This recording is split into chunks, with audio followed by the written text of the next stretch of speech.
Complex number से पूछा हुआ जेई एडवांस का क्वेश्चन हम बिना पेन चलाए सॉल्व कर सकते हैं, लेकिन सबसे पहले तो वीडियो पॉज करके एक बार इस क्वेश्चन को ट्राई करो और फिर इसका सॉल्यूशन चेक करना।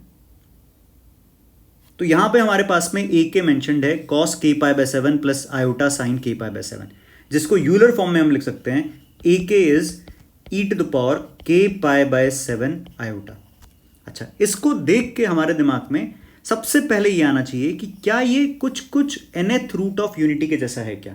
अब nth रूट ऑफ यूनिटी के अंदर हमें चाहिए 2k पाई बाय समथिंग, तो अगर ये k पाई बाय 7 है तो इसको लिखा जा सकता है e to the power 2k pi by 14 iota, इस तरह से। और अब हम बड़े आराम से समझ सकते हैं कि ये 14th रूट्स ऑफ यूनिटी है। क्या है ये? 14th root of unity.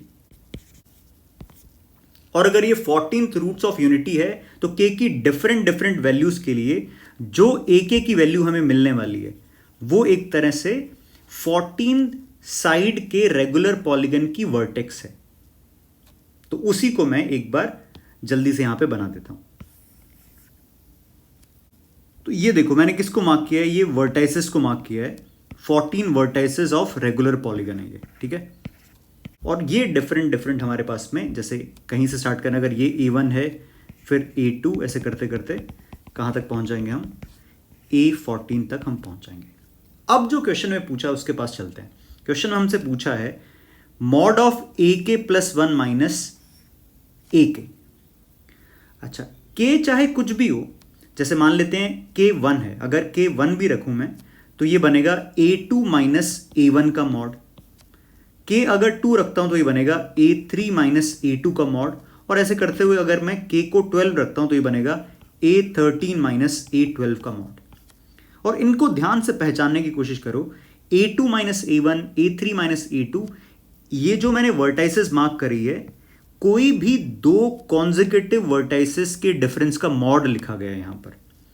और क्योंकि ये 14 साइड का रेगुलर पॉलीगन है तो किसी भी दो कॉन्जिक्यूटिव वर्टेक्स के बीच का जो डिफरेंस है उसका मॉड मतलब उस रेगुलर पॉलीगन की साइड लेंथ ही तो हुई। तो ऊपर जो लिखा हुआ है न्यूमरेटर में, जो लिखा हुआ है, ये साइड लेंथ है रेगुलर पॉलीगन की। तो अगर मैं साइड लेंथ एक बार के लिए क्या मेंशन कर देता हूं यहां पे, ये बी साइड लेंथ मेंशन कर देता हूं। रेगुलर पॉलीगन की साइड क्या है? बी मेंशन कर देता हूं। तो न्यूमरेटर में हमारे पास में क्या आ जाएगा? ये जो न्यूमरेटर है वो क्या बन जाएगा? 12 टाइम्स बी, क्योंकि AK प्लस 1 माइनस AK का मॉड इज साइड लेंथ, और ये 12 टाइम्स आ जाएगा। अच्छा, डिनोमिनेटर में एक बार देखने से ऐसा लग सकता है कुछ डिफरेंट है, पर ध्यान से देखो 4k माइनस 1 के बाद है 4k माइनस 2, तो k को अगर मैं एक बार के लिए 1 भी रखता हूं तो क्या बनेगा? ये A3 माइनस A2 का मॉड, और फिर अगर मैं k को 2 रखता हूं तो क्या बनेगा? A7 minus A6। भले ही डिफरेंट है लेकिन अभी भी दो कॉन्जिक्यूटिव वर्टेक्स ही हैं ये। अभी भी क्या है? ये दो कॉन्जिक्यूटिव वर्टेक्स हैं। अगर ये दो कॉन्जिक्यूटिव वर्टेक्स हैं तो इनका मॉड एक तरह से किसको शो कर रहा है? उसी रेगुलर पॉलीगन की साइड लेंथ को ही शो कर रहा है। तो इसका मतलब डिनोमिनेटर में भी क्या है? साइड लेंथ ही आ रही है, लेकिन वो कितना है? K1 से लेके कहां तक जा रहा है? 3 तक जा रहा है। K1 से लेके 3 तक जा रहा है, तो डिनोमिनेटर में आ जाएगा 3 टाइम्स P। तो आंसर आ जाएगा यहां पे 4। तो एक ईजी क्वेश्चन है nth रूट ऑफ यूनिटी के कॉन्सेप्ट पर। ऐसा एक वीडियो मैंने पहले भी बनाया था, वो भी जेई एडवांस का क्वेश्चन था, कॉम्प्लेक्स नंबर पे बेस्ड, और nth रूट ऑफ यूनिटी के कॉन्सेप्ट पर था। तो अगर ये चीज तुम्हें पहले से पता है तो इस क्वेश्चन में देखते ही समझ में आ सकता है कि ये जो लिखा हुआ है वो 14 साइड का जो पॉलीगन है उसकी साइड लेंथ लिखी हुई है, और कितनी बार लिखी हुई है? 12 टाइम्स। और डिनोमिनेटर में क्या लिखा हुआ है? ये उसी रेगुलर पॉलीगन की साइड लेंथ कितनी बार लिखी हुई है? 3 टाइम्स। तो सीधा हम लिख सकते हैं 12b divided by 3b, answer आ जाएगा 4।